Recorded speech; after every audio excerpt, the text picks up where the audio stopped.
పౌలు గారు రెండవ మిషనరీ ప్రయాణం అయ్యింది. నేను పౌలు రెండవ మిషనరీ ప్రయాణం చేసేటప్పుడు అంటే ఒకసారి అంతా ఆల్రెడీ మిషనరీ ప్రయాణం చేసిన స్వార్థ చేసినాడు. దగ్గర దగ్గర 2000 కిలోమీటర్లు నడిచి ప్రయాణం చేసి సువార్త చెప్పినాడు.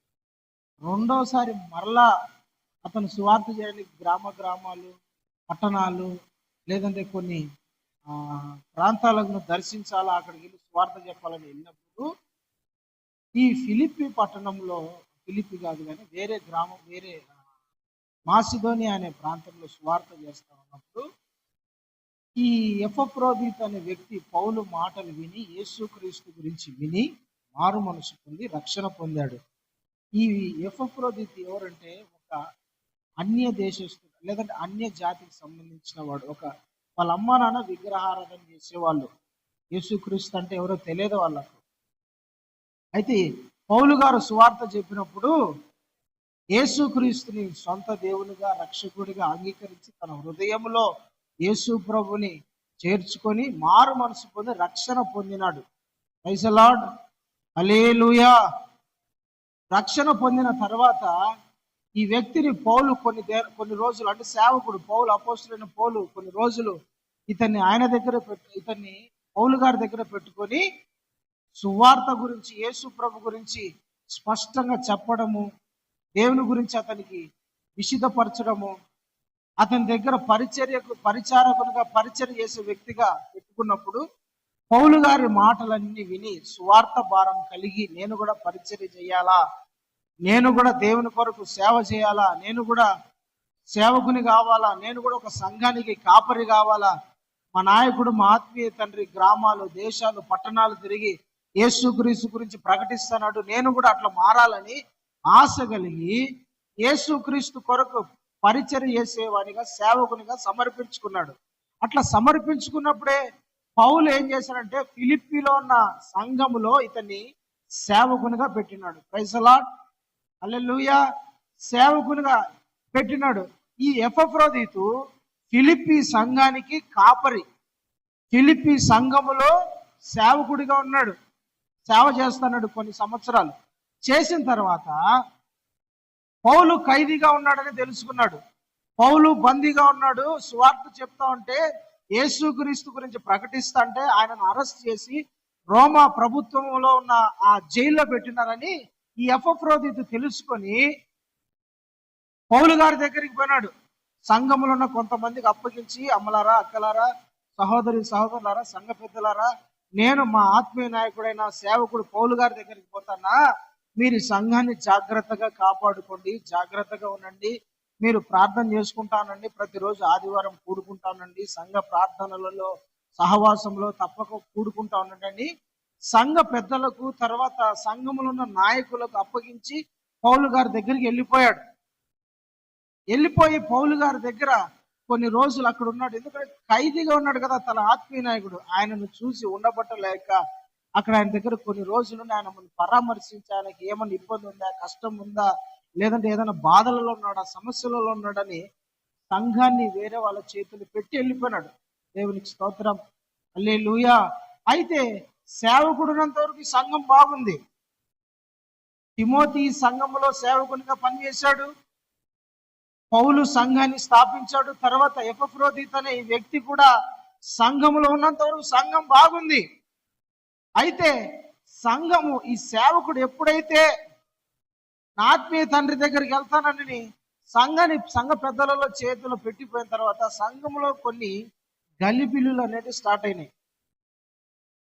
గలిబిల్లు అనేది స్టార్ట్ అయింది. చెప్పినాడు ఆల్రెడీ, పౌలు స్థాపించిన సంఘము, తిమోతి దానికి నాయకుడిగా ఉన్నాడు. తిమోతి తర్వాత ఎపఫ్రోదితు అనే వ్యక్తి కూడా సంఘ కాపరిగా చాలా సంవత్సరాలు ఇక్కడ సేవ చేసిన వాడు. అంటే ఒక బలమైన సంఘం అండి ఈ ఫిలిప్పీ సంఘము, మామూలు సంఘం కాదు. ఒక బలమైన ఆత్మ సంబంధమైన సంఘం, ఉపదేశము తెలిసిన సంఘం, దేవుని వాక్యం తెలిసిన సంఘం, ఎలా బ్రతకాలా అని తెలిసిన సంఘం, ఏ విధంగా వాక్యముతో కట్టబడాలో తెలిసిన సంఘం. అందుకనే పౌలు పత్రికలో రాస్తా అంటాడు, మీరు ఇలాంటి వక్రజనము మధ్య జ్యోతుల వలె కనపడుచున్నారని సంఘం గురించి సాక్ష్యం ఇచ్చినాడు. ఈ సంఘం గురించి అంటే లోకంలో వీళ్ళు జ్యోతులలాగా ఉన్నారు, సాక్షికరంగా బ్రతుకుతున్నారు, లోకంలో చాలా పేరు పొందినారు.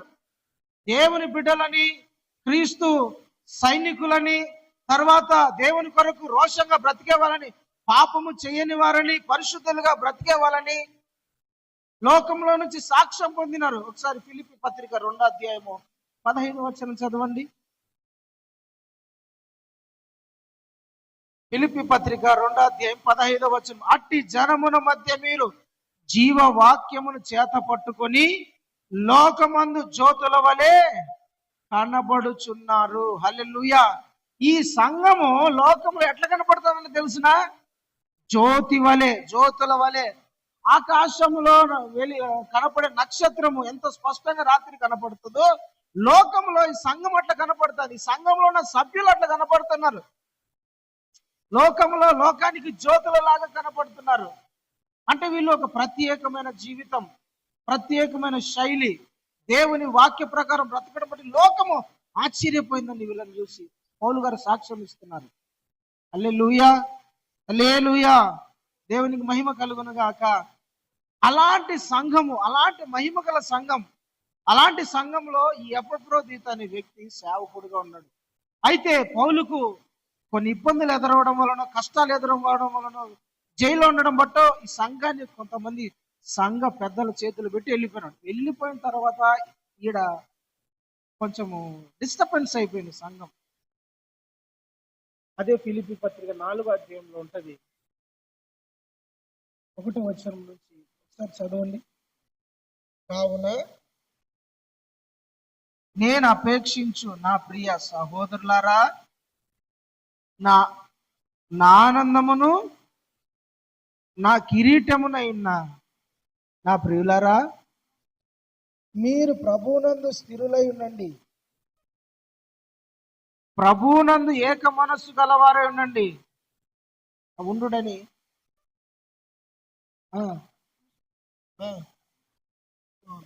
హల్లెలూయా. ఇద్దరు స్త్రీలు వీళ్ళు, యువోదియాను సుంటకి అనేవాడు. అంటే ఏక మనస్సు లేదు, భిన్న మనస్సు ఉంది. సేవకుడు లేని చూసి, అంటే ఒక్కొక్కరి మధ్య భిన్న మనస్సు, అంటే ఒకరికొకరు పసగడంలే, ఒక్కొక్కరు గిట్టడంలే, ఒకరికొకరు కలవడంలే, ఒకరి మాట మీద ఒకరు లేరు. అంటే వీళ్ళ తగినట్టు వాళ్ళు, వాళ్ళ తగినట్టు వీళ్ళు బ్రతుకుతారు. సంఘములో ఒక్క తాటి మీద లేరు, ఒక్క మాట మీద లేరు, యేసు ప్రభు వాక్య ప్రకారముగా లేరు అనమాట. అంటే వీళ్ళకి ఇష్టం వచ్చిన జీవితాలు జీవించడం స్టార్ట్ చేసేస్తారు. ఒకప్పుడు జ్యోతిలాగా వెలుగుతున్న సంఘము, ఒకప్పుడు నక్షత్రములాగా ఉన్న సంఘము, ఒకప్పుడు లోకంలో సాక్ష్యం పొందిన సంఘము ఇప్పుడు ఎట్లుండైపోయిందంటే తెలిసిన? భిన్నాభిప్రాయాలు వచ్చేసిన, ఏక మనస్సు లేదు, ఒకరు విడిపోతున్నారు, ఎడబాస్తున్నారు. ఇంకా 2వ అధ్యాయంలో చూస్తే, 2వ అధ్యాయం ఒకసారి 2వ వచనం చదవండి. 2వ అధ్యాయం 2వ వచనం. మీరు ఏక మనస్కులగునట్లుగా ఏక ప్రేమ కలిగి ఏక భావం గలవారై ఉన్నది, ఒక్కదాని యందే నా సంతోషమును సంపూర్ణం చేయండి. కక్ష చేతనైనను వృధాతి చేయము చేతనైనను ఏమీ చేయక వినయమైన మనస్సు గలవారై ఒకరితో ఒకడు తనకంటే యోగ్యులని ఎంచుకోండి. ప్రైజ్ ది లార్డ్, హల్లెలూయా. అంటే సంఘములో ఏక మనస్సు లేదు. ఒకప్పుడు అద్భుతమైన సంఘము, మహిమగల సంఘము, లోకములో పేరు పొందిన సంఘము, లోకానికి సాక్షికరంగా ఉన్న సంఘము, లోకములో ఎలా బ్రతకాలో ప్రజలకు నేర్పిన సంఘం ఇప్పుడు ఎట్లయిపోయిందంట? ఏక మనస్సు లేదు. అంటే ఎవరికి ఇష్టం వచ్చినట్టు వాళ్ళు బ్రతుకుతున్నారు, ఎవరికి ఇష్టం వచ్చినట్టు వాళ్ళు జీవిస్తున్నారు. దేవుని వాక్య ప్రకారంగా బ్రతకడం లే. తర్వాత కక్షలు, కలహాలు, భేదాలు, అసూయలు, ఇవన్నీ సంఘంలోకి వచ్చేసినాయి. అప్పుడు పౌలు ఏం చేసినంటే, నాన్న సంఘములో నువ్వు పరిచర్య చేసే ఫిలిప్పీ సంఘంలో ఇలాంటి అన్ని జరుగుతాయి కాబట్టి ఒక పత్రిక రాసి పంపిస్తా వాళ్ళకి అని చెప్పి ఈ ఎపఫ్రోదితు ద్వారా ఒక పత్రిక రాసి ఫిలిప్పీలో ఉన్న సంఘానికి తీసుకుపోయి ఇచ్చాడు. హల్లెలూయా, దేవునికి స్తోత్రం కలుగును గాక. ఇలాంటి సంఘం మహిమగల సంఘమే, అద్భుతమైన సంఘం. బట్ కొన్ని బలహీనతలు, కొన్ని లోపాలు, వాక్యానికి విరుద్ధంగా కొన్ని, దాన్ని సరి చేయడానికి పౌలు ద్వారా పరిశుద్ధాత్మ దేవుడు లేఖను రాసి, పత్రికను రాసి ఒక వ్యక్తి ద్వారా, ఆ వ్యక్తి పేరు ఏం పేరంటే ఎపఫ్రోదీతు ద్వారా రాసి ఫిలిప్పీలో ఉన్న సంఘానికి పంపించాడు. దేవునికి స్తోత్రం. Praise the Lord. హల్లెలూయా. ఈ ఎపఫ్రోదీతు గురించి మనము పౌలు గారు ఎపఫ్రోదీతు సంఘానికి ఏమని రాసి పంపించాడు? ఫిలిప్పీలకు రాసిన పత్రిక 2వ అధ్యాయం 25వ వచనం. నా సహోదరుడును, జతపనివాడును, నా తోటి యోధుడును, మీ దూతయు, నా అవసరతలను ఉపచరించిన వాడునైనా ఎపఫ్రోదీతును చాలండి. హల్లెలూయా. ఖచ్చితంగా ఇతడు మీ దగ్గరికి రావాలని నేను అనుకుంటున్నా. ఎందుకంటే మీలో ఇలాంటివి ఉన్నాయి కాబట్టి ఇవన్నీ మీరు సరి చేసుకోవడానికి ఇదిగో ఇతని ద్వారా ఈ లేఖ రాసి పంపిస్తున్నా అని ఎపఫ్రోదీతు ద్వారా రాసి పౌలు గారు సంఘానికి ఇచ్చి పంపించారు. సంఘానికి ఈ మాటలు చెప్పని ఎపఫ్రోదీతు ద్వారా రాసి పంపించాడు. అయితే ఎపఫ్రోదీతును ఏమని సంభవిస్తున్నాడు? ఎపఫ్రోదీతును పౌలు గారు ఏమనుకుంటున్నారు? ఎపఫ్రోదీతు పౌలు గారితో ఎట్లున్నాడంట, ఏమని చెప్తున్నాడు తెలిసిన? నా సహోదరుడు. ఎవరు? నా సహోదరుడు, మై బ్రదర్, నా సహోదరుడు, నా తమ్ముడు లాంటోడు, నా అన్న లాంటోడు. ఈ ఎపఫ్రోదీతు నాకు తమ్ముడు లాంటోడు, మై బ్రదర్. హల్లెలూయా. ఇతడు అన్య జనులలో నుంచి రక్షించబడ్డాడు, విగ్రహారాధన సంబంధమైన దాంట్లో నుంచి రక్షించబడ్డాడు. బట్ ఇతని పౌలు ఏమని పరిచయం చేస్తారంటే నా సహోదరుడు. ఎవరు? నా సహోదరుడు. సంఘములో ఉన్న ప్రతి ఒక్కరు ఎవరయ్యా అంటే, సంఘంలో ఉన్న ప్రతి ఒక్కరు సహోదరులే, సహోదరులే. మనమందరం ఎవరంటే సంఘములో చేర్చబడిన ప్రతి ఒక్కరు కూడా అన్న తమ్ముళ్ళు, సహోదరులు. ఒకరు ఎక్కువ ఒకరు తక్కువ అనేం కాదు, అందరూ ఒకటే, సహోదరులే. ప్రియమైన దేవుని బిడ్డలారా, యేసుక్రీస్తు రక్తంతో కడగబడిన ప్రతి ఒక్కరు కూడా అన్న తమ్ముళ్ళు, అక్క చెల్లెలు, సహోదరి సహోదరులాగా ఉండాలా. యేసుక్రీస్తు అది కోరుకుంటాడు. పౌలు గారు ఆయన ఏమని పరిచయం చేస్తాడు? ఇతడు నా సహోదరుడు. యేసుక్రీస్తులో నుంచి ఎవరైతే లోకంలో నుంచి వేరు చేయబడి మారు మనసు పొంది బాప్తిసం పొంది రక్షించబడింటారో వాళ్ళందరినీ కూడా సహోదరులు అంటే మనకు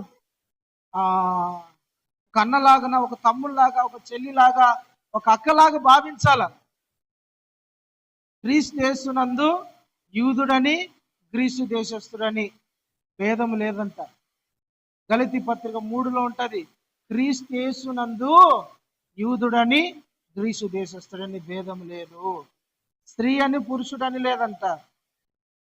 మనమందరం ఎవరంటే సహోదరులము, సహోదరులి, తర్వాత అన్న తమ్ముళ్ళం. ప్రియమైన దేవుని పిల్లరా, నేటి దినాలలో చాలా సంఘాలలో ఉండేది భేదాలు ఎక్కువ. మనమందరం ఏం భావించాలి తెలిసిన? మనమందరం ఒక కుటుంబం, ఏక కుటుంబం, ఒక్క పట్టణము, ఒక్క జనము, ఒక్క కులము. మనకున్న కులం ఏంది? మనకున్న కులం అంటే యాజకులము, రాజులైన యాజక సమూహం.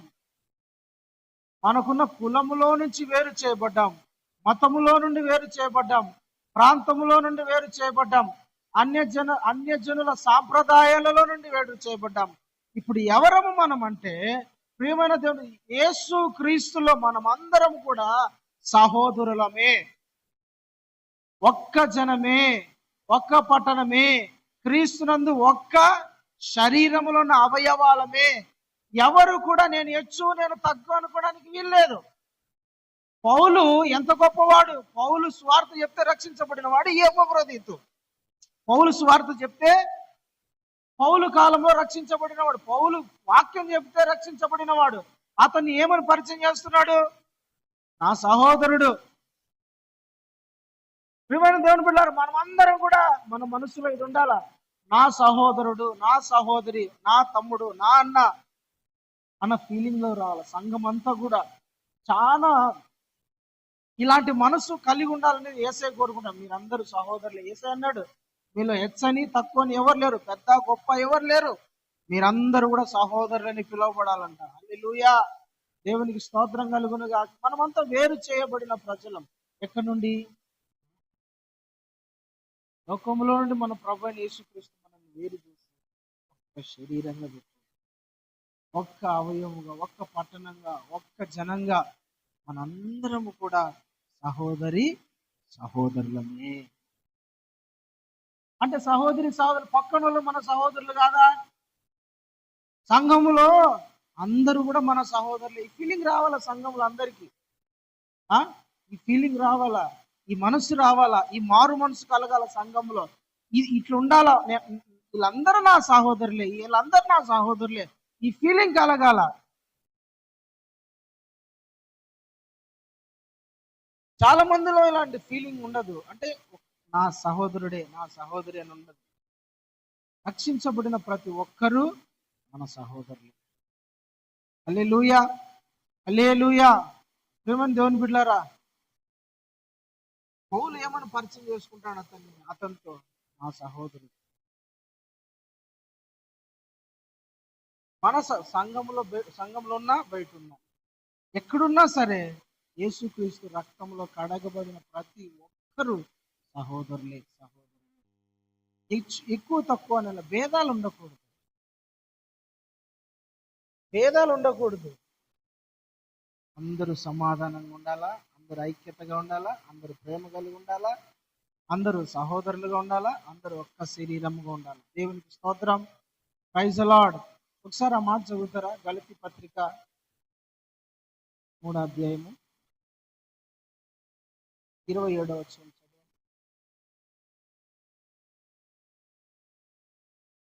క్రీస్తులోకి బాప్తిస్మం పొందిన మీరందరూ క్రీస్తుని ధరించుకొని ఉన్నారు.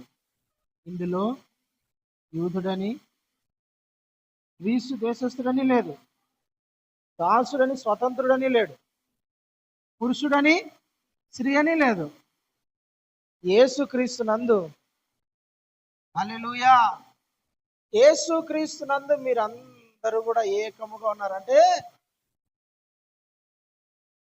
దేశము మధ్య భేదాలు లేవు. అంటే ఇంకో మాట చెప్పినాడు పౌలు. పరిశుద్ధాత్మ దేవుడు ఏం చెప్తున్నాడు?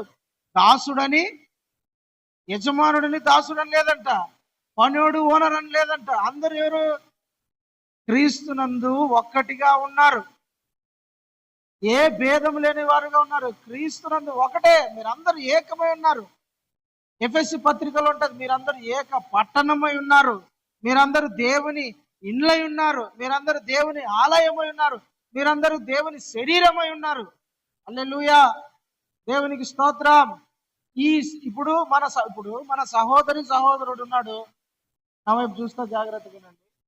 ఫస్ట్ మెల్లగా చెప్తా, ఫోన్ స్టార్టింగ్ గట్టిగుంటాయి. ఇప్పుడు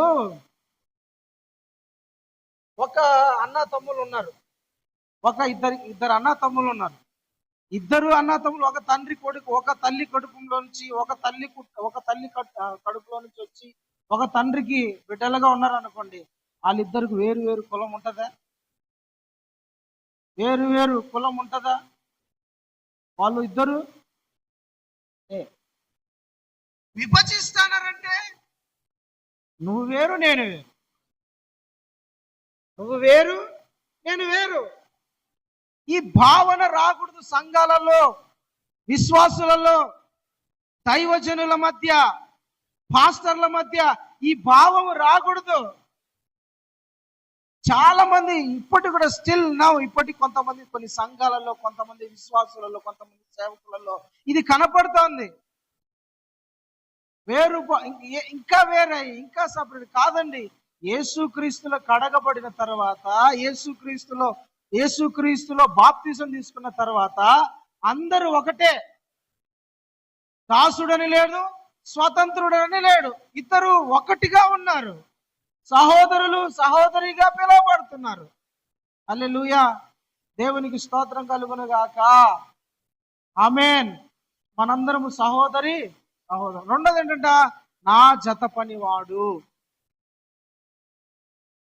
జత పనివాడు అంటే నాతో కలిసి పని చేసేవాడు, నాతో కలిసి దేవుని పరిచర్య చేసేవాడు, నాతో కలిసి సువార్తలో పాలిపంపులు పొందేవాడు, నాతో కలిసి సంఘములో పరిచర్య చేసేవాడు. నా జత పనివాడు అంటే నాతో కలిసి ఈక్వల్ గా నాతో పని చేసేవాడు అని అర్థం. నా జత పనివాడు అని అర్థం.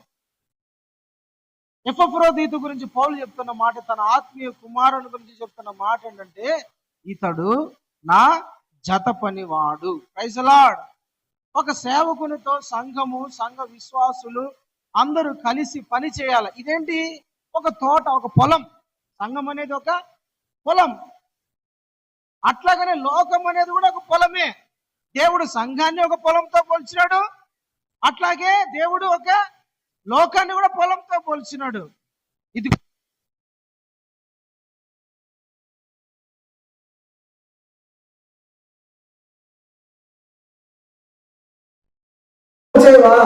టైం అవుతుంది కదా, 1 గంట అవుతుంది, మేమేమో తినేసి వచ్చినాం, నీకేం భోంచేవు అంటే, నాన్న నాకు మీరు తినని ఆహారం నా దగ్గర ఉంది కానీ మీరు తినండి అన్నాడు. అని అదో ప్రజలు చూసి ఏమంటాడు? కోత విస్తారంగా ఉన్నది కానీ పనివారు తక్కువ మంది ఉన్నారు. కోత ఏమో విస్తారంగా ఉంది, చాలా ఉంది పంట కోయడానికి, కానీ కోసేవాళ్ళు లేరు. అంటే సంఘంలో ఉన్న ప్రతి ఒక్కరు ఎవరంటే జత పనివారు అంటే సేవకునితో అందరు కలిసి పని చేయాలి, సేవకునితో కలిసి కష్టపడాలా, సేవకునితో కలిసి సువార్త చేయాలా, సేవకునితో కలిసి సంఘములో పరిచయం చేయాలా, దేవుని ఆత్మల పట్ల భారం కలిగి దేవుని పరిచయం చేయాలి. హల్లెలూయా, హల్లెలూయా, దేవునికి స్తోత్రం. మనమందరం ఎవరంటే మనమందరం ఎవరు? పనివారము. పనివారము కాదా? పనివారము కాదా? దేవుడు మనల్ని మన పని కోసమే కదా పిలుచుకునింది, అవునా కాదండి? పని కోసం పిలుచుకున్నాడు. యేసు ప్రభు ఒక ఉపమానం చెప్తాడు. ఆయనకు ఒక తోట ఉంది. ఆ తోటలో కొంతమంది పని వాళ్ళు కావాలి. బజార్లోకి పోయినాడు పొద్దున 9 గంటలకు, కొంతమంది పిలిచినారు. మళ్ళా 11 గంటలకు ఆ టైంలో పోయినాడు. మధ్యాహ్నం 1 గంటకు పోయినాడు, 3 గంటలకు పోయినాడు. సాయంత్రము ఎప్పుడు అంతా ముగించుకొని జీతం తీసుకొని కూలి తీసుకుపోయే టయానికి కూడా పోయినాడు. ఎవరైనా కొంతమంది ఖాళీగా ఉన్నారేమో, వాళ్ళైనా నా పనిలోకి నా పొలంలోకి వచ్చి పని చేస్తారేమో అని సాయంత్రం కూడా పోయినాడు. ప్రియమైన దేవుని బిడ్డలారా, మనం అందరం ఎవరమై అంటే దేవుని తోటలో పని చేసే వాళ్ళము. హల్లెలూయా. అందరూ కూడా దేవుని పరిచర్యలో నిమగ్నమైపోవాలా, దేవుని పరిచర్యలో పాలిపంపులు పొందాలా, సువార్త భారం కలిగి ఉండాలా, సువార్త పని చేయడానికి ఎప్పుడు మిమ్మల్ని మీరు సిద్ధపరచుకోవాలా. ఎపఫ్రోదీతుని గురించి పౌలు గారు చెప్తున్నమాట, ఇతడు నా జత పనివాడు. హల్లెలూయా, దేవునికి స్తోత్రం. ఎప్పుడు మనం పని చేసే వాళ్ళగా ఉండాలి, అంటే దేవుని పని చేసే వాళ్ళ.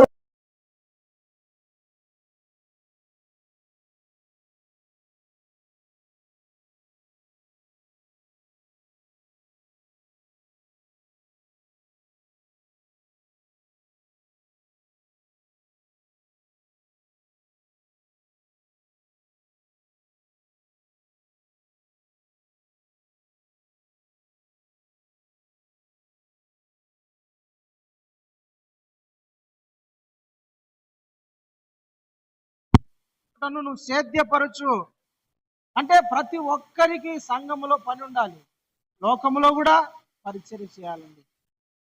ఖాళీగా ఉండకూడదు. ఖాళీగా ఉంటే దుష్టుడు వచ్చి ఏదో విత్తనం వేసిపోతా ఉంటుంది. ఖాళీగా ఉంటే చాలు.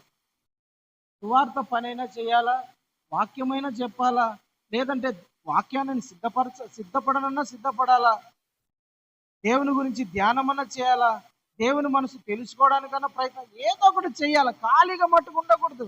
ఖాళీగా ఉన్నారంటే దేవుని పనిలో ఎప్పుడు కూడా ఏమంటారంటే ఎప్పుడు పార్టిసిపేట్ చేస్తూ ఉండాలి, ఖాళీగా ఉండకూడదు.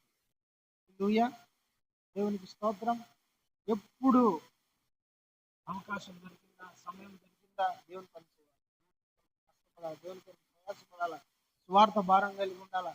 సంఘంలో ఏదైనా లోపాలు ఉన్నాయా, లేదా సంఘంలో ఏదైనా అవసరతలు ఉన్నాయా, సంఘమును ఏ విధంగా బలపరచాలనా, సంఘమును ఏ విధంగా ప్రోత్సహించాలనా, మహిమగల యేసయ్య రాకడకు సిద్ధపరచాలనా, లేదంటే ఏదైనా ఇబ్బందులలో ఉన్నారా, లేదంటే ఏదైనా సంఘములు ఏదైనా గలిబిలులు ఉన్నాయా, ఇవన్నిటినీ పని చేయగలిగిన జత పని వాళ్ళు కావాలని పరిశుద్ధాత్మ దేవుడు కోరుకుంటున్నాడు.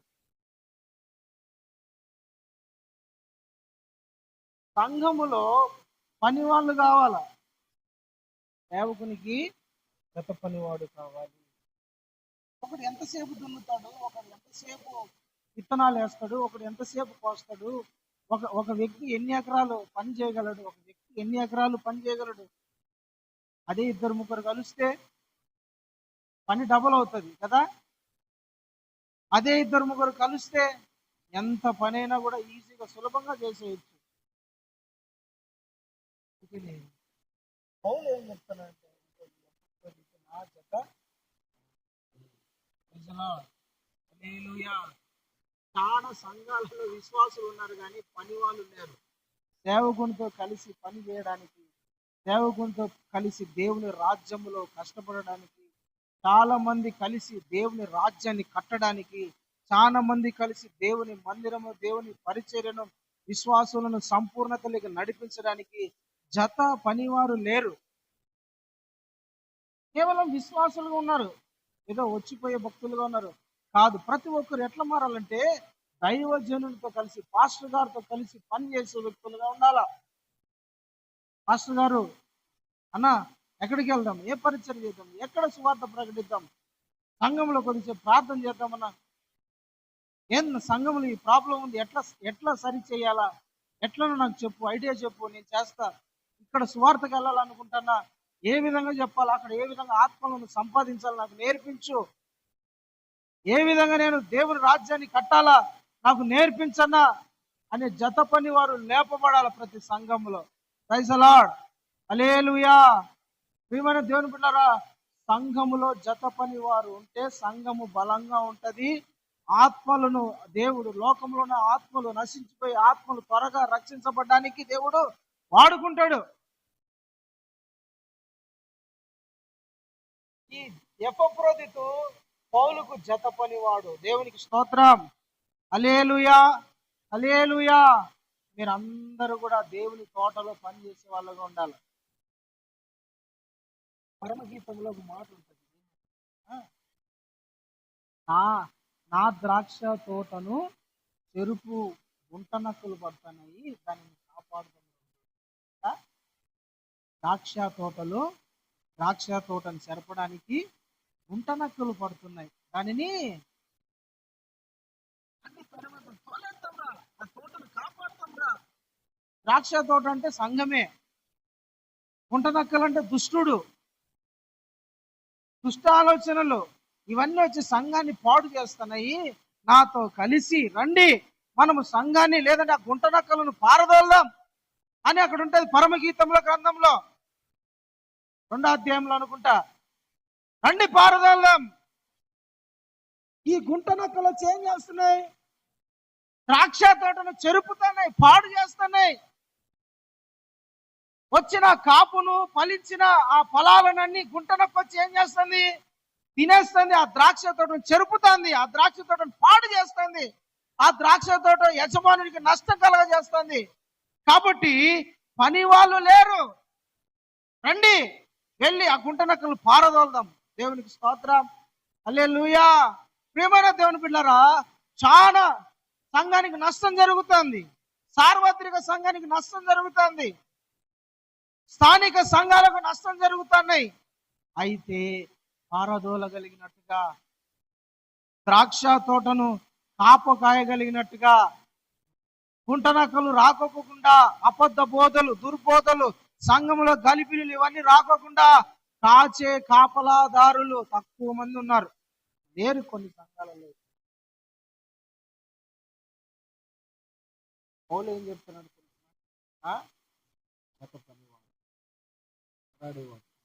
నాతో కలిసి పరిచయం స్తోత్రం.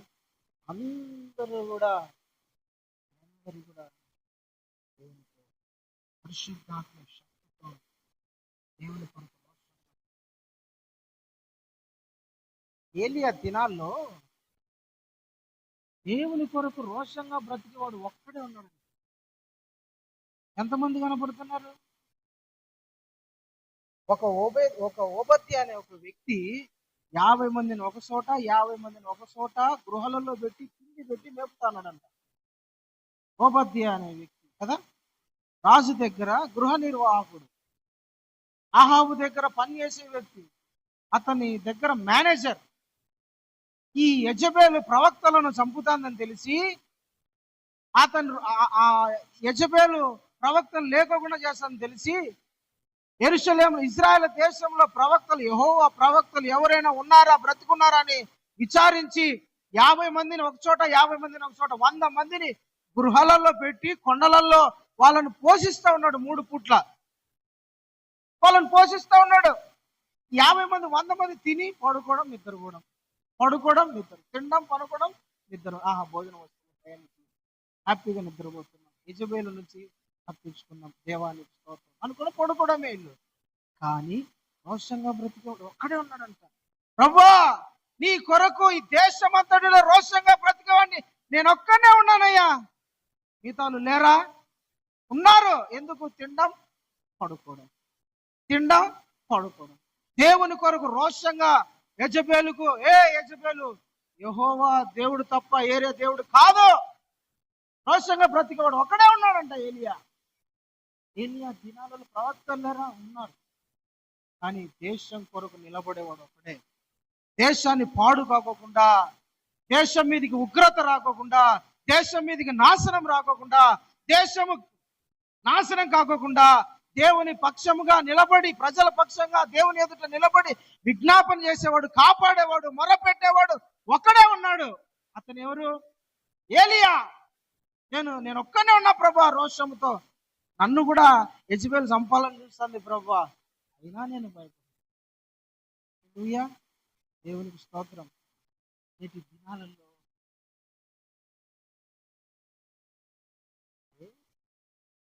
కూడా దేవుని కొరకు సేవకునితో కలిసి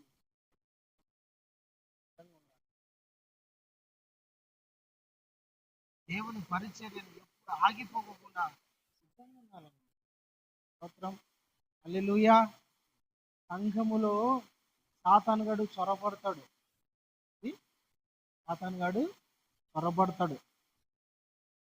చొరబడి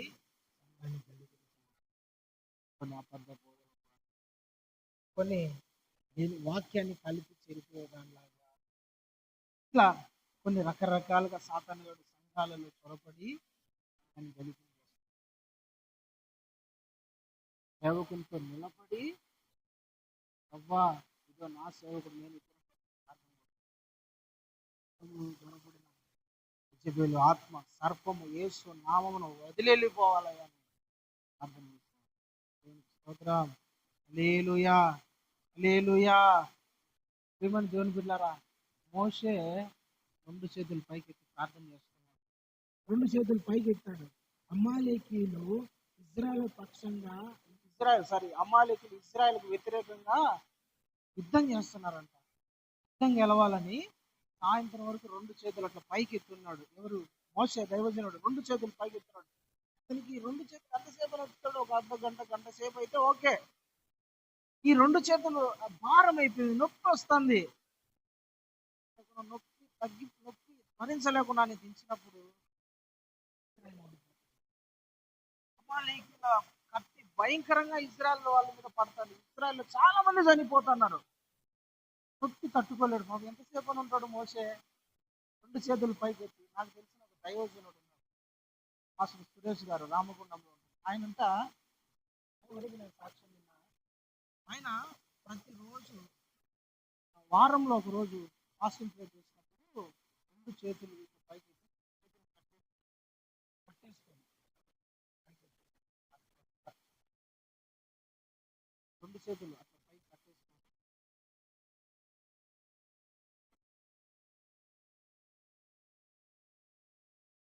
ఎందుకంటే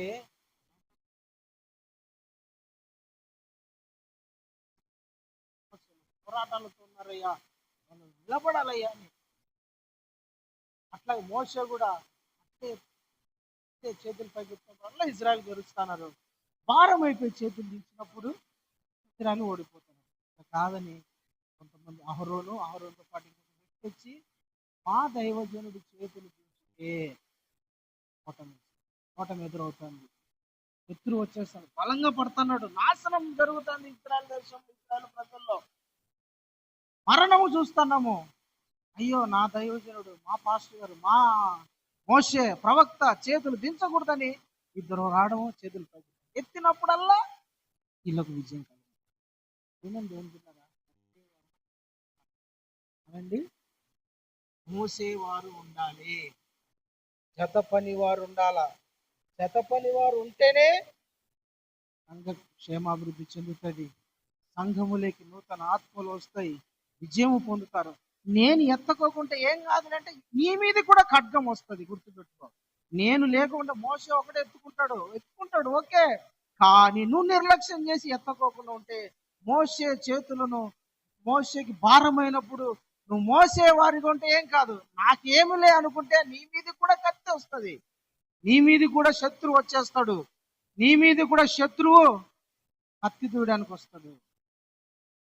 నేను చెప్తాను, జత పని వారు ఉండాలి. ఎవరు ఉండాలా? జత పని వారు ఉండాలా. జత పని వారు లేకుంటే నాకేం కాదులే అనుకోవద్దు. ఏం కాదులే అనుకుంటే శత్రువు నీ మీదికి దూసుకొని వస్తాడు. జత పని హల్లెలూయా, హల్లెలూయా. ఏ సంఘములు అయితే సేవకునితో కలిసి పోరాడతారో విశ్వాసులు బలంగా ఉంటారు, ఆ సంఘం బలంగా సేవ జరుగుతుంది, ఆ సంఘం బలంగా అభివృద్ధి చెందుతుంది. ఏ సంఘం అయితే, ఏ విశ్వాస అయితే సేవకునితో జత కట్టకుండా, సేవకునితో కలిసి పని చేయకుంటారో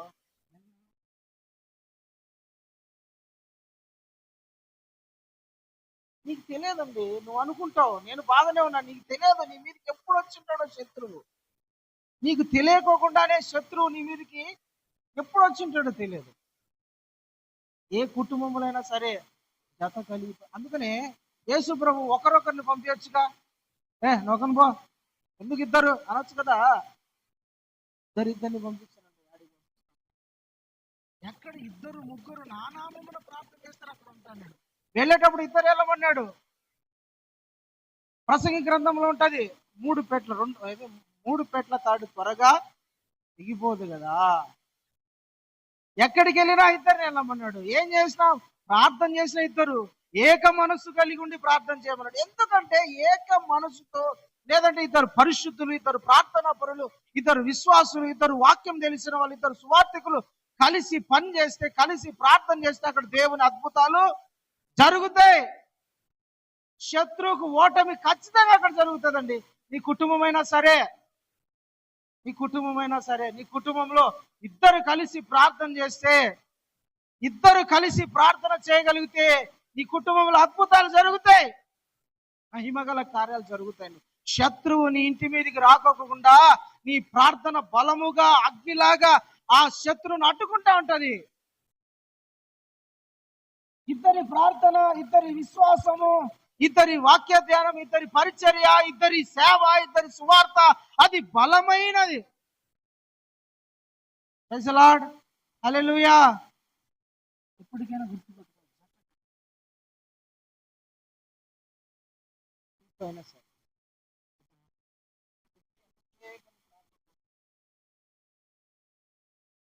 అది ఇద్దరు కలిసి ప్రార్థన చేసి త్వరగా సంఖ్యలు, ఇద్దరు కలిసి ప్రార్థన చేసి త్వరగా పోతుంది. ఏ సమస్య అయినా, ఏ వ్యాధి అయినా, ఏ రోగమైనా, ఏ బలహీనత అయినా సరే, ఏమంటున్నారా,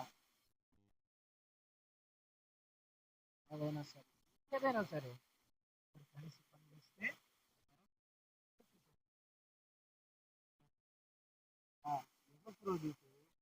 పౌలు గారికి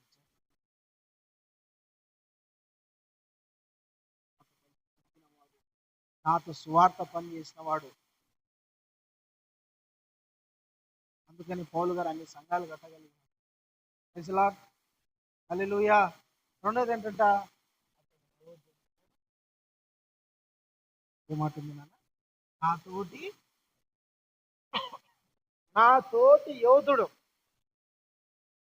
యోధుడు అంటే తెలుసా? యోధుడు అంటే తెలుసా? యోధుడు అంటే పోరాడి ఉన్నది. పోరాడువాడు మాత్రమే కాదు, పోరాటంలో నిలిచేవాడు ఉండాలి యోధుడు. అందరూ పోరాడతారు, ఇది అందరూ పోరాడతారు, అందరూ సైనికులాగా ఉంటారు, అందరూ పోరాట. యోధుడు అంటే ఎవరు? ధైర్యంగా నిలబడగలగాల. అందరూ పోరాడతారు, బట్ ఇప్పుడు స్వతంత్ర సమర యోధుడు అని ఉంటుంది. అంటే స్వాతంత్రము వచ్చేంత వరకు నేను ఇక్కడ పాల్గొంటా, నేను ఇందులో పాల్గొంటా. స్వాతంత్రం కోసం మా దేశము స్వతంత్రము రావడానికి వచ్చేంత వరకు నేను ఈ సమరములో నేను పోరాడు. స్వాతంత్ర సమర యోధుడు అంటే యుద్ధము కానీ నేను ఇందులో పాల్గొంటా, నేను ఎనికి తిరగను, ముందుకు పోతానే ఉంటాను అనేవాడు యోధుడు. వచ్చి నిలబడి స్వతంత్రంలో నిలబడి ఆ శత్రువు వచ్చి గన్ను తుపాకీతో పెడతానే సార్ అనేవాడు యోధుడు కాదు. పోరాటం వరకు అట్లా నిలబడినాడు. శ్రమ వచ్చినా, కష్టం వచ్చినా, ఇబ్బంది వచ్చినా వెను తిరిగేవాడు యోధుడు కాదు. యోధుడు అంటే ఎవరంటే పోరాటానికి నిలబడాల, కష్టానికి నిలబడాల, నిందలకు నిలబడాల, అవమానాలకు నిలబడాల, శ్రమలకు నిలబడాల, మరణము ఎదురు వస్తుందని తెలిసినా నిలబడేవాడే యోధుడు. నా తోటి యోధుడు. ఈ ఎపఫ్రోదితు సామాన్యమైన వాడు కాదు, నా తోటి యోధుడు, నాతో కలిసి పోరాడిన వాడు. దేవునికి స్తోత్రం, హల్లెలూయా. పోరాటంలో నిలబడిన వాడు, వెనక్కి తిరిగిన వాడు కాదండి. పౌలు గారికి వచ్చిన దెబ్బలు, పౌలు గారికి వచ్చిన కష్టాలు, సువార్తలు ఎదురైన కష్టాలు మామూలుటి కాదు. 39 కెరడా దెబ్బలు తిన్నాడంట. ఎన్ని దెబ్బలు? 39 కొరడా దెబ్బలు. ఎన్నిసార్లు కొట్టించుకున్నాడంట? 3 మార్లు కొట్టబడ్డాడంట, రాళ్లతో కొట్టబడ్డాడంట, చలిలో ఉన్నాడంట, సింహముల నుండి తప్పించుకున్నాడంట. ఒకడేం ఉండడు కదా.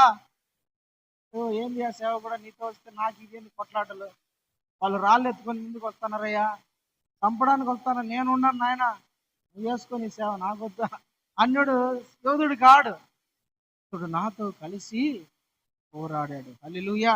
సువార్త పక్షంగా నేను ప్రజలకు సువార్త ప్రకటించడానికి వెళ్ళినప్పుడు నాతో కలిసి నిలబడ్డాడు. యోధుడు అంటే అలాంటి వాడు. పౌలు శీలలు ఇద్దరు ఒక పట్టణంలో సువార్త ప్రకటించినప్పుడు వాళ్ళను రోమా ప్రభుత్వాలు పట్టుకున్నారు. పట్టుకొని ఇద్దరిని కొట్టినారు కదా, కొట్టి జైల్లో వేశారు కదా, అవునా? ఇద్దరు ఎవరు? యోధులు. పోరాడాల. ఇష్టమైన ముందైనా ఎనుకు తిరిగేవాడు, పోరాటంలో నిలిచేవాడు యోధుడు కాదు. ఏదో పోరాడాడు, అయిపోయింది. నిలబడాలండి, నిలబడిన వాడే. హల్లెలూయా, దేవునికి స్తోత్రం. అయితే మన పోరాటం ఎవరితో? వాక్యం అంటారు కదా, మనము పోరాడుచున్నది శరీరులతో కాదు. మనము పోరాడాల్సింది శరీరులతో కాదు, మన పోరాటము శరీరులతో కాదు, మన యుద్ధము శరీరులతో కాదు. మా యుద్ధోపకరణములు బాహ్య సంబంధమైనవి కాదు. దుర్గములను పడద్రోయగలిగిన బలము గలదంటాడు పౌలు కొరింథీ. అపవాది గాని దుర్గములను పడవేయగలిగింది అంటాడు. అంటే మన పోరాటం ఎవరితో అయి ఉండాలా? ఎవరితో? శరీరంతోనా? మీ అత్తతోనా, మీ మామతోనా, మీ అన్నతోనా, మీ తమ్ముతోనా, మీ సహోదరునితోనా? ఎవరితో నీ పోరాటం? ఎవరితో? మనుషులతోనా నీ పోరాటం? వాళ్ళతో కొట్లాడుకుతా కూర్చుంటావా? వాళ్ళ మీద సనుగుతా కూర్చుంటావా? వాళ్ళకు వ్యతిరేకంగా కూర్చుంటా, వాళ్ళకి అలిగి కూర్చుంటావా? నీ పోరాటం ఎవరితో? ఎవరితో నీ పోరాటం? వాళ్ళకు తిండి తినకుండా అలిగి కూర్చొని నేను పోరాడతాను తెలుసా? సైతాన్ని కూడా నా ముద్దు బిడ్డ నువ్వు, నాకు నీలాంటి వాడు ఒకడు ఉంటే చాలు. ఏంది?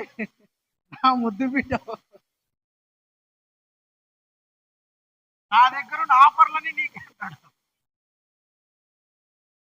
మనం పోరాడాల్సింది శరీర సంబంధమైన వ్యక్తులతో కానే కాదు.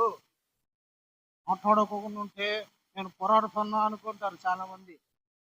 ఆ వందనాలు పెట్టినా అటు పోతే పోరాటం ఎందుకు అవుతుంది? ఆ?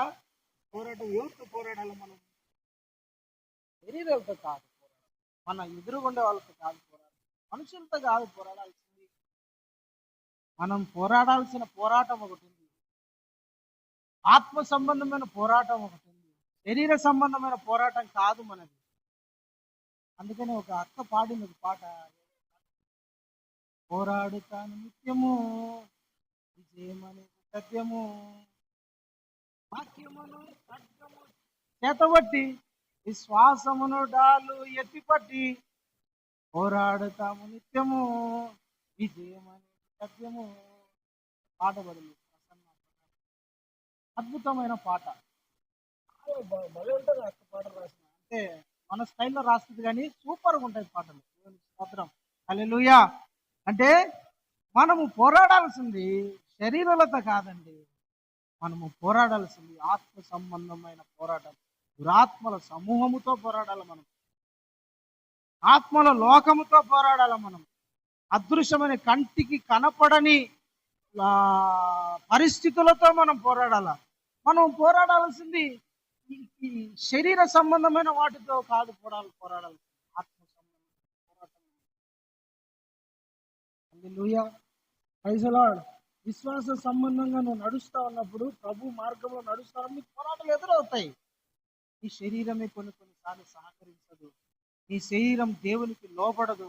నీ మనసు దేవుని వాక్యాన్ని అంగీకరించదు. నీ మనసు దేవుని అడుగుజాడలో నడవడానికి ఇష్టపడదు. అప్పుడు ఏం చేయాలా? నీ మనసుతోనే నువ్వు పోరాడాలా, నీ శరీరంతోనే నువ్వు పోరాడాలా. దేవుని వాక్యముకు లోబడవా మనసా అని మన మనసుతో పోరాడాలా. మన మనసు దేవుని మాటకు వినదు. చాలాసార్లు వాక్యానికి విరుద్ధంగా నడవాలనే ప్రయత్నం చేస్తుంది శరీరం.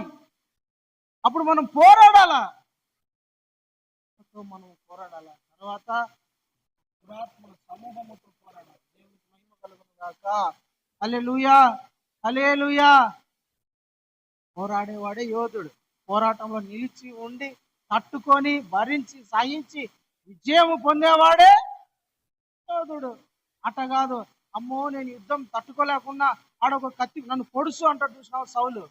నేను యుద్ధం తట్టుకోలేకుండా, ఈ భారం భరించలేకుండా, వామ్మో శత్రువులు భయంకరంగా ఎదురవుతున్నారు, యుద్ధంలో నేను నిలబడలేనని ఇశ్రాయేలులకు మొదటి రాజు ఏం చేసినాడు? తన ఎదుట ఉన్న ఒక వ్యక్తిని తీసుకుని కత్తితో పొడిచి చంపురా, వాళ్ళతో చంపించుకోవడం నాకు ఇష్టం లేదు, నువ్వన్నా పొడిచి చంపురా, నేను యుద్ధంలో గెలవలేకున్నా. ఆడంటాడు, అమ్మో నేను నిన్ను చంపలేను నాయన, నిన్ను చంపితే ఏమన్నా ఉన్నారా, ఇజ్రాయేల్ ప్రజలు వేసేస్తారు, అందులో నువ్వు అభిషేకించబడినవని అతనికున్న బాధ పెట్టుకొని సైడ్ అయిపోయినాడు. తట్టుకోలేక, యుద్ధాన్ని జయించలేక, పోరాటంలో నిలబడలేక తన కత్తి మీద తానే పడి. పోరాడేవాడు ఎప్పుడైనా సరే నిలబడతాడు. మరణం ఎదురైనా సరే నిలబడతాడు. హల్లెలూయా. నీకు రాలేదని జీవితంలో పోరాటాలు ఎన్నో రాలే కదా.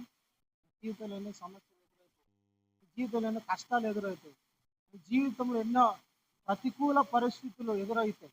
నీ కుటుంబంలోనే నీకు వ్యతిరేకత ఎదురవుతుంది, శ్రమలు ఎదురవుతాయి, కష్టాలు ఎదురవుతాయి. వాటన్నిటిని నువ్వు తట్టుకొని నువ్వు పోరాడాలి. నీ కుటుంబంలో పోరాడడం అంటే ఇంట్లో వాళ్ళతో తిట్టుకుంటా కొట్టుకుంటా అరుచుకుంటా కాదు పోరాడడం. నిలబడాల శ్రమకు. పరిశుద్ధాత్మగా నేను నిలబడే ఓపిక, ధైర్యం, నెమ్మది నాకు ఈ ప్రభువా. ఆత్మ సంబంధంగా నేను పోరాటం నాకు నేర్పించు ప్రభువా అని దేవుని సన్నిధిలో ప్రార్థన చేయాలి. ఇప్పుడు ఆత్మ సంబంధంగా నువ్వు గెలవగలవు. ప్రైజ్ ది లార్డ్, హల్లెలూయా. పోరాడాలి, యోధునిగా ఉండాలి. ప్రతి ఒక్కరు క్రైస్తవుడు అన్నాక కష్టాలను చూసి భయపడకూడదు, ఇబ్బందులను చూసి భయపడకూడదు. నీతిమంతునికి కలుగు ఆపదలు అనేకమంట. నీతిమంతునికే వస్తాయి కష్టాలు, మంచి వాళ్ళకే వస్తాయి శ్రమలు, మంచి వాళ్ళకే వస్తాయి కష్టాలు. చెడు వాళ్ళకు రావు, మంచి వాళ్ళకే కష్టాలు, ఇబ్బందులు, శ్రమలు, శోధనలు, నిందలు. అయితే మనం వాటన్నిటిని తట్టుకొని నిలబడాల. యోధుడు అంటే నిలబడతాడు, తట్టుకుంటాడు, ఎదిరిస్తాడు. హల్లెలూయా, దేవునికి స్తోత్రం.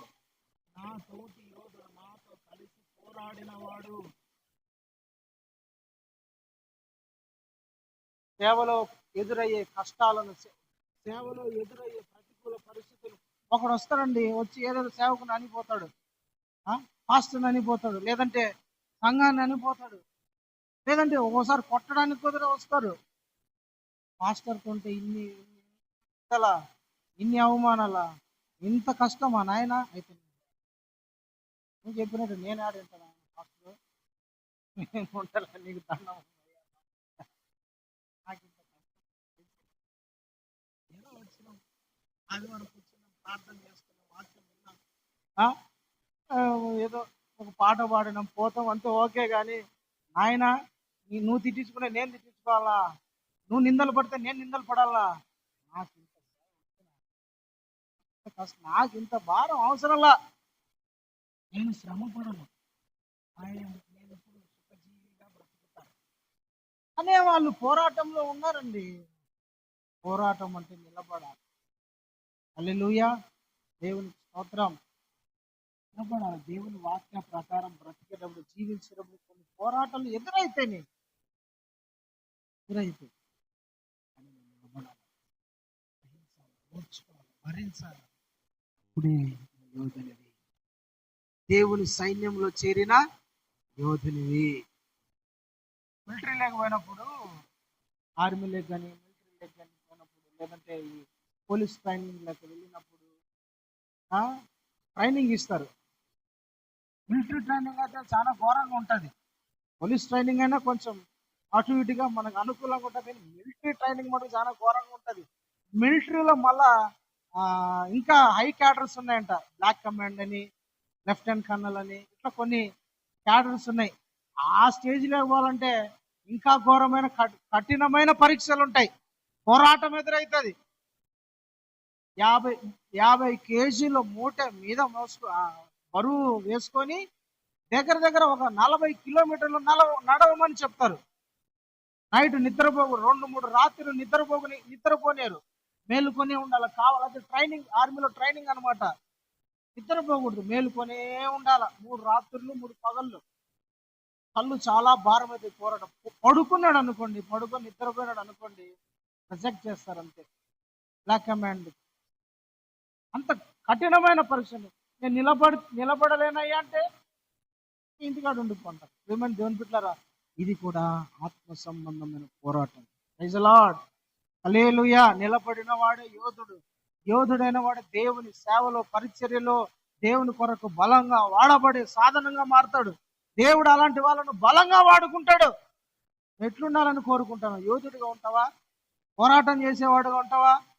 లేదంటే అవసరం లేదు, నాకు పోరాటాలు ఇవన్నీ ఏమవుతుంది, నేను నార్మల్గా ఉంటుంది. దేవుని కొరకు నువ్వు వాడబడాలంటే ఒక యోధునిగా తయారు కావాలి.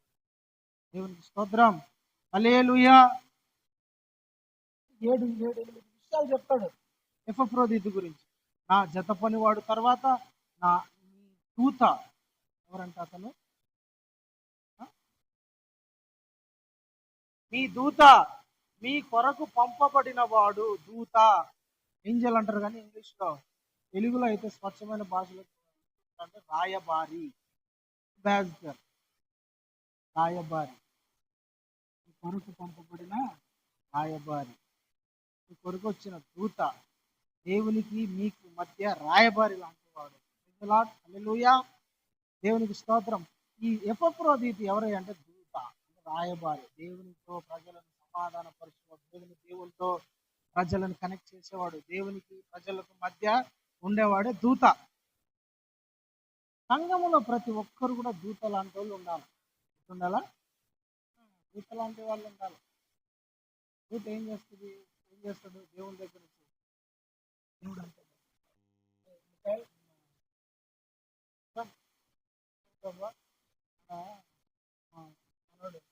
నా కుమారుడు అన్నాడు, అతని పోరాటం ఎదురైతే గాబ్రియల్ గురించి, గాబ్రియల్ ఇట్రా ప్రభా, ఏం చేయాలి ప్రభా? కింద ఒక కన్యక ఆమె దగ్గర చెప్పాలి ప్రభా, ఇదిగో నీవు గర్భవతి అయిపోవంట, నీ కడుపున రక్షకుడు పుడతాడు, దేవుడే నీ కడుపున జన్మిస్తాడు. అంతే, మాటలాడా ఆ మాటలాడా చెప్పేవాడు దూత. Praise the Lord. ఇతడు మీ కొరకు పంపబడిన ప్రతి ఒక్కరుగా ఉన్నారు. ఆ మాట లేదా ఈ మాటలాడ చెప్పుకోవడం కాదు. అక్క, అన్న, బ్రదర్, నీకోసం ఇది అన్నది తెలుసా? ఇది కాదు, అవి కాదు చెప్పుకో. దూతలు అట్ట చెప్పుకుంటారా?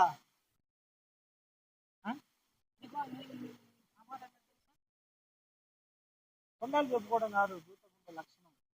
దూత ఎవరంటే రాజీ పరుచువాడు, రాయబారి, దేవుని వాక్యమును ప్రకటించేవాడు.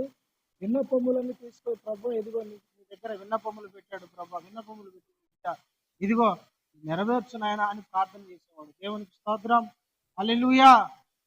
ప్రతి ఒక్కరు కూడా దూతలాగుండాల. ఎపఫ్రోదితు దూత, సంఘానికి పంపబడిన రాయబారి, అంబాసిడర్.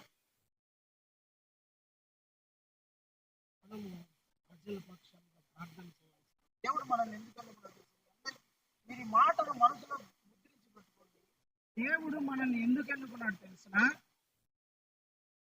అన్ని కారణాలలో ఇది ఒక కారణం. ప్రజల పక్షముగా మనం ప్రార్థన చేసేవాళ్ళం. మీకు ఒక మంచి మాట చూపిస్తా, ఇది మీ మనసులో గుర్తుండిపోవాలి. హెజ్కేలు గ్రంథము 22వ అధ్యాయం. హెజ్కేలు గ్రంథం 22వ అధ్యాయం 30వ వచనం చదవండి.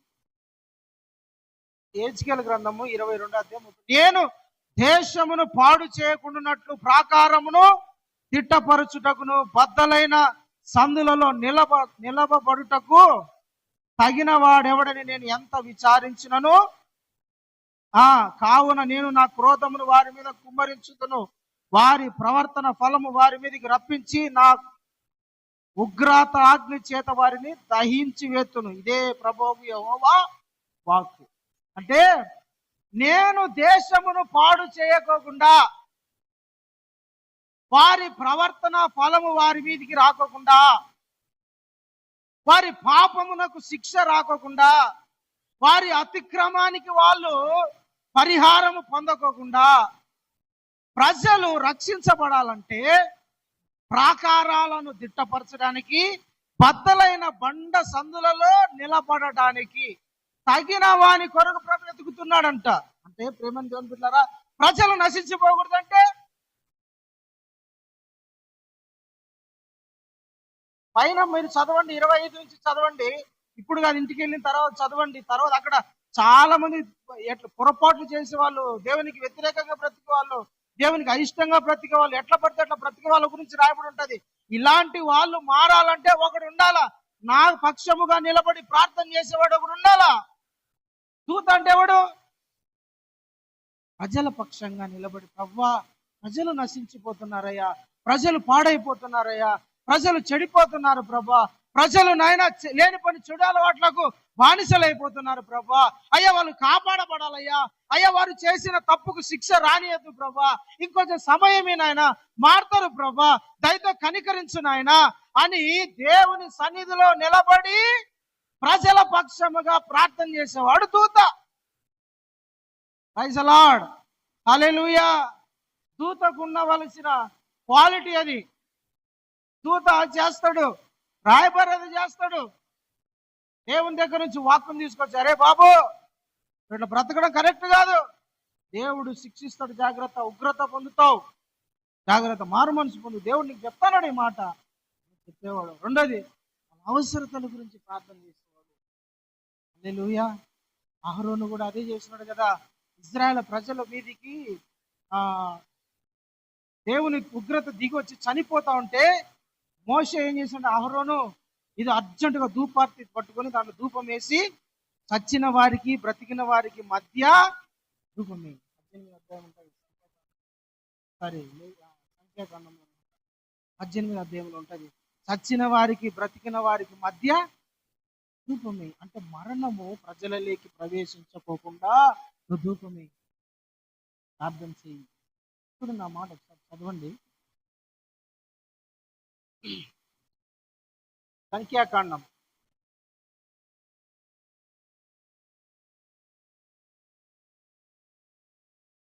16వ అధ్యాయం 47. సంఖ్యాకాండం 16:47. మోషే అహరోను వాటిని తీసుకొని సమాజపు మధ్యకు పరిగెత్తుకొని పోయినప్పుడు తెగులు జనులలో మొదలు పెట్టి ఉండగా కాగా అతడు ధూపం వేసి ఆ జనుల నిమిత్తము ప్రాయశ్చిత్తం చేశాను. అతడు చచ్చిన వారికి బ్రతికిన వారికి మధ్య నిలబడగా తెగులు ఏమైందంట?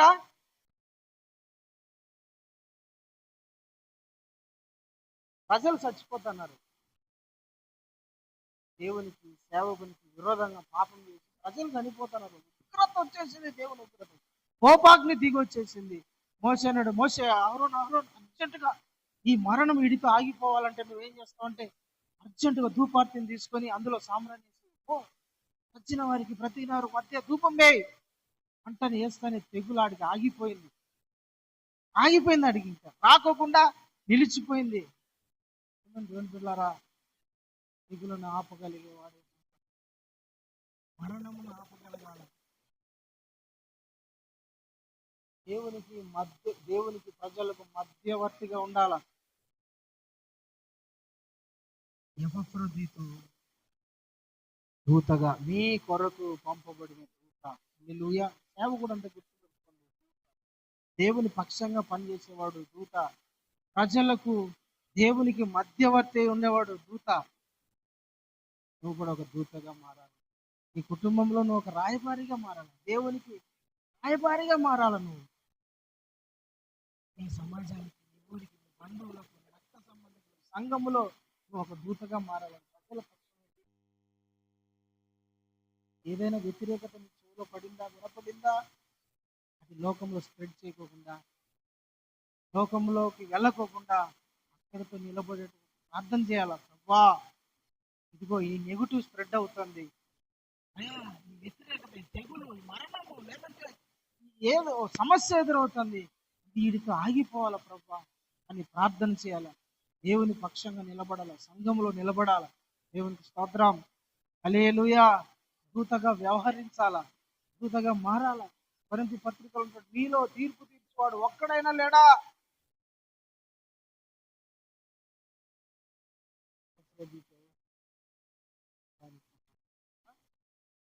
సంఘంలో ప్రతి ఒక్కరు కూడా దూతలుగా ఉండాలి. ఏసయ్య కదా, పునరుద్ధానము దేవదూతల వల్లే ఉంటారంట. పునరుద్ధానంలోనే కాదు, భూలోకంలో, సంఘములో, ఇక్కడ కూడా మీరందరూ దూతలుగా ఉందరుగాక. మీరు ఉండాలండి, అట్లా మనందరం ఉండాలట. ఎట్లా ఉండాలా? దూతలుగా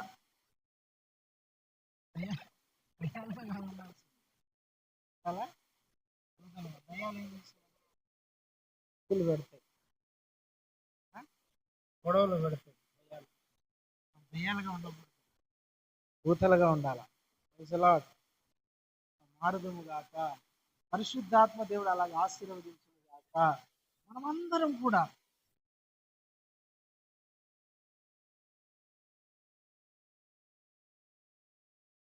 ఉపచారం చేసేవాడు అంటే ఎవరైనా అవసరతలలో ఎవరుంటే గ్రహించి అవసరతలో తీర్చేవాడని అర్థం.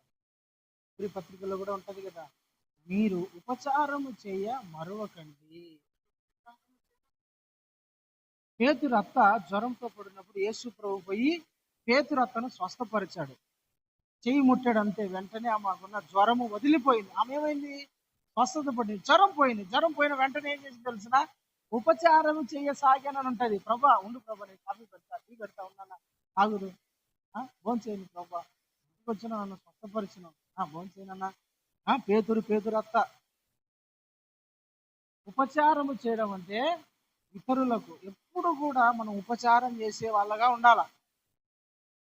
సంఘము, పౌలు గారు జైల్లో ఉన్నారని తెలిసి మాటికి పౌలు గారికి ఏ అవసరం ఉందో అది తెలుసుకొని ఉపచారం చేసే వాళ్ళంట. మాటికి పంపుతారని మాట ఉంటది. నా అవసరతలు మాటి మాటికి తీర్చే వాళ్ళు ఉంటారు. ఎవరైనా ఏదైనా కష్టాలు ఇబ్బందులు ఉన్నా వరకు వచ్చింది సాయం అడిగి సాయం చేసే వాళ్ళగా ఉండాలి. దేవుని మహిమ కలుగును గాక. హల్లెలూయా. ఆఖరిగా మనం పత్రికలోనే 27 చదవండి. 26 చదవండి. 2 వచ్చిన అతడు రోగి ఆయనని మీరు విన్నారు గనక అతడు మిమ్మల్ని అందరినీ చూడడానికి మిగుల అపేక్ష ఆశ గలవాడై ఉన్నాడు, విచారపడుచున్నాడంట. Praise lord.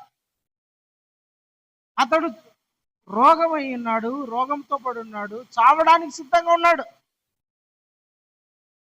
బట్ అతనుకున్న ఆశ ఏంటంట?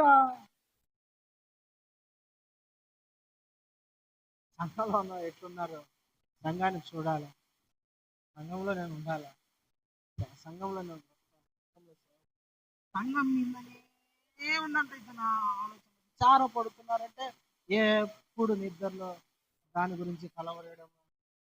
ఖాళీగా ఉన్నప్పుడు అయ్యా పౌలు గారు పిలిపి సంఘానికి వెళ్తానయ్యా, ఏనాయనా చూడాలనిపిస్తుంది. చదవడానికి సిద్ధంగా ఉన్నాడు. ఈ రోగం పోనీ నాయన చూడాలనిపిస్తుంది.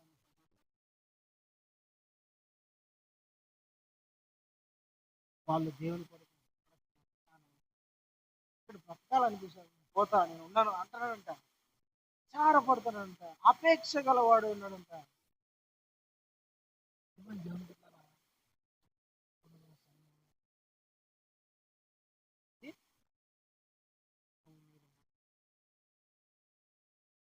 అతనికి మరణం అంటే చావడానికి సిద్ధంగా ఉన్నాడు. సావు బ్రతుకుల్లో ఉన్నా కూడా అతనికి ఒకటే ఆశ, ఏం వస్తాను కదా నీ ఆఖరి హైదరాబాద్లో భగవత్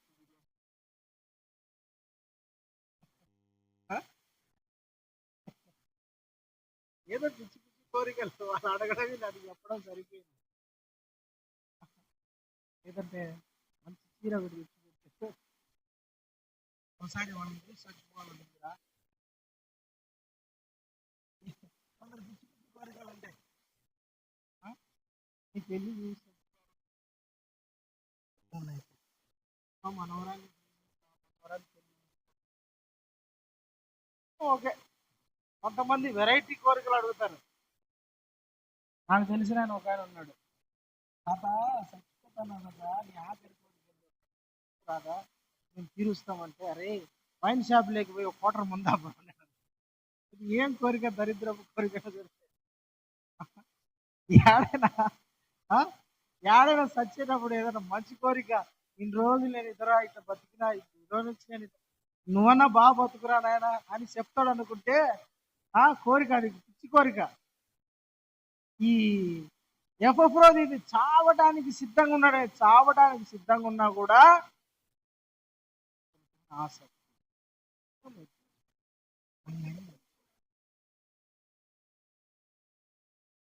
అతనికి మరణము పట్టించుకోవడంలా, చావు పట్టించుకోవడంలా, వ్యాధి పట్టించుకోవడంలా, రోగం అతన్ని ఏం చేయలేకుందండి. అతనికి ఉన్న ఆశ, కోరిక, మిగులు అపేక్ష గలవాడే ఉన్నాడంట, విచారపడుతున్నాడంట, సంఘాన్ని చూడాలనే కోరికతో ఉన్నాడంట. హల్లెలూయా, హల్లెలూయా. దేవుని బిడ్డలారా, మనకున్న విచారం ఏంటి? మనం ఏ విచారం కలిగి ఉన్నాము? ఎలాంటి విచారణలో ఉన్నాము? ఒకటే విచారం, సంఘం, సంఘ బిడ్డలు, దేవుని పరిచర్య. దీని మీదనే మనం విచారం కలిగి ఉన్నాం. దేవుని సన్నిధిలో ఎప్పుడు ఆలోచన, మన కోరిక ఉండాలండి.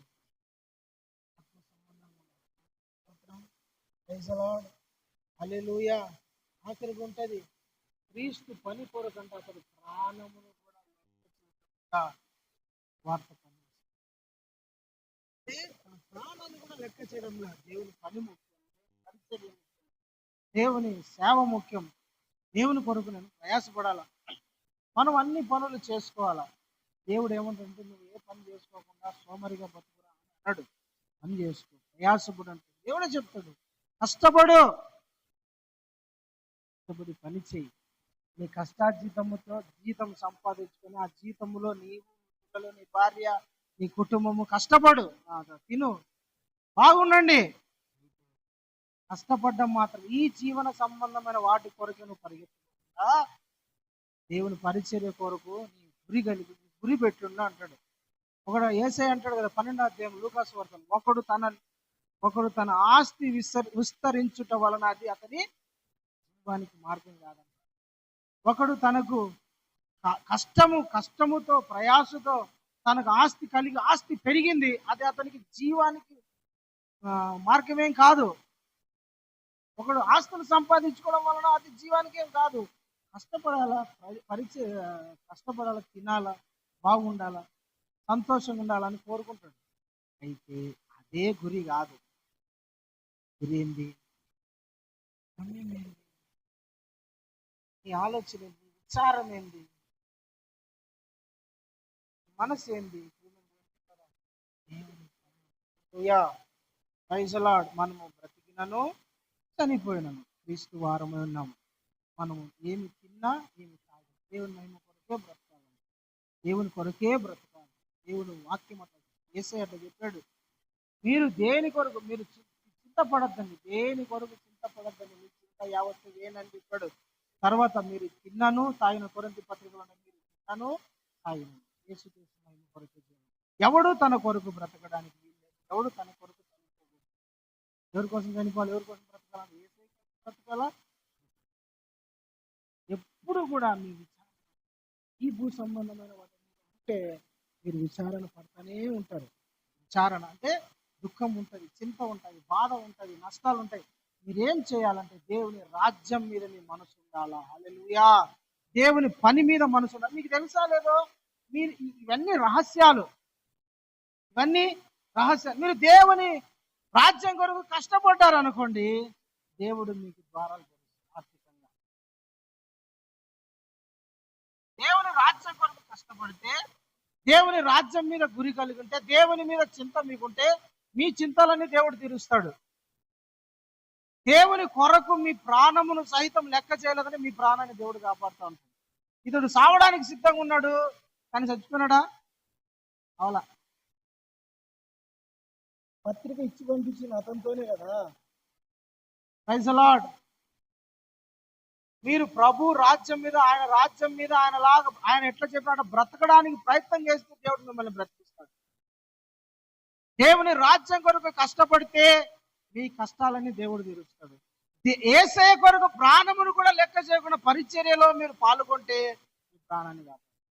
హల్లెలూయా. ఇది రహస్యం అండి. ఇలాంటివి చాలా ఉన్నాయి. మీరు వాక్యం చదువుకోండి, చదివేటప్పుడు ఇక్కడ చదవండి. దేవునికి ఇస్తే దేవుడు మనకి ఇస్తే. మీరని చదివినారు కదా, వాక్యం చదువుతున్నారు. ధారాళంగా ఇచ్చేవారిని దేవుడు ప్రేమిస్తాడు, ధారాళంగా ఇచ్చేవారిని దేవుడు ధారాళంగానే ఇస్తాడు. సామెతల పుస్తకం ఉండదు 11వ అధ్యాయం. వెదజల్లి అభివృద్ధి చెందిన వాడు కలడు, పెట్టిన దానికంటే అంటే దేవుడు చెప్పిన దానికన్నా తక్కువ ఇచ్చి నష్టపోయిన వాడు కలడు. ఇవన్నీ సూత్రాలు, దేవుడు పెట్టిన లింక్. ఇవంతా దేవుని రాజ్యాన్ని వెతికితే భూ సంబంధమైన అన్ని నువ్వు పొందుకుంటావు. దేవుడు నీకు ఇస్తాడు. దేవుని కొరకు ప్రాణమును సహితము లెక్క చేయకోకుండా ప్రభు పరిచర్యలో నువ్వు నీలమైపోతే, ఎప్పుడైతే నువ్వు పార్టిసిపేట్ చేస్తావో దేవుడు నీ ప్రాణాన్ని, దేవుని కొరకు ధారాళంగా ఇచ్చే మనసు నీకుంటే నీకు దేవుడు ధారాళంగా. హల్లెలూయా, హల్లెలూయా, ప్రైజ్ ది లార్డ్. ఎపఫ్రోదీతు లాంటి వ్యక్తులుగా మీరందరూ మార్చబడుదురుగాక.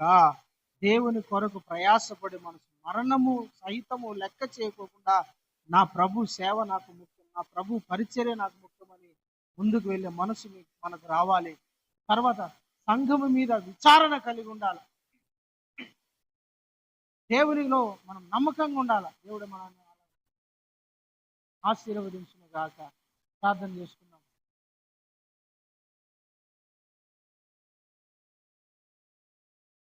అందరము ప్రార్థన చేసుకున్నాం. హల్లెలూయా.